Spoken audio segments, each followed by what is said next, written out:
I'm Andrew Hairston from Texas Appleseed. I direct our Education Justice Project. I want to thank the Appleseed Network for putting this on, for New York Appleseed and its collaboration, and to my colleagues Gabriella McDonald and Maddie Sloan for their support in all of this. So I've been at Texas Appleseed since 2019, and we've been thinking about this issue, especially in a cross-programmatic way, across the Education Justice Project and our Fair Housing and Disaster Recovery Project. And the elements that I just explained very much so flow into Texas, into why Texas is so segregated. If you think about large cities like Dallas and Houston, certainly some of the same elements exist, like discriminatory and exclusionary zoning, the segregation of public and affordable housing, lending discrimination for access to mortgages, and government facilitated white flight, just to name a few.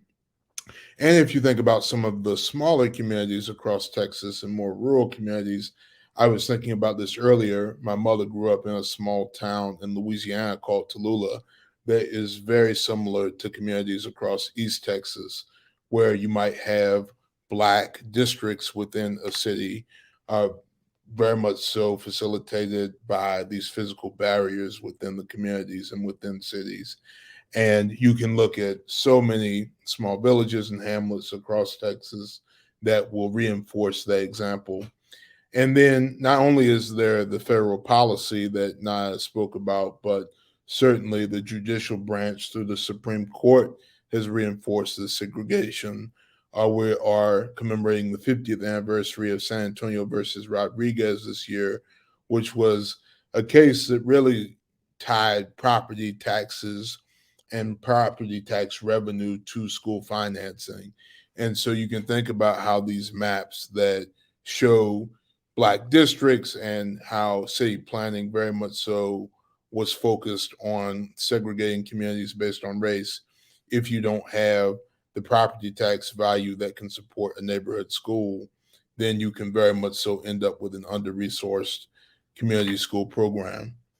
And so that is very much so contextualizing how we've gotten to this place in 2023, where in large cities across Texas, and we've thought about Travis County, where Austin is located, all the way to communities like Lubbock, Beaumont, Port Arthur, Bryan College Station, and various diverse communities in that way in terms of size and population, you will see segregation pop up in the ways that those cities have been administered over the past 50 to 70 years in particular.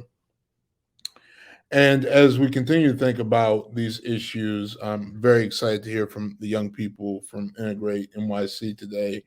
But this is something that very much so plays into the academic experience of young people in real time because of under resourced community schools in particular. Young people have very much so not had access to the full academic resources that should be made available to them, and certainly addressing this pernicious history of housing and school segregation will lift the tide for all folks, particularly young people, and give them the access to the safe and supportive and nurturing learning environments that they deserve.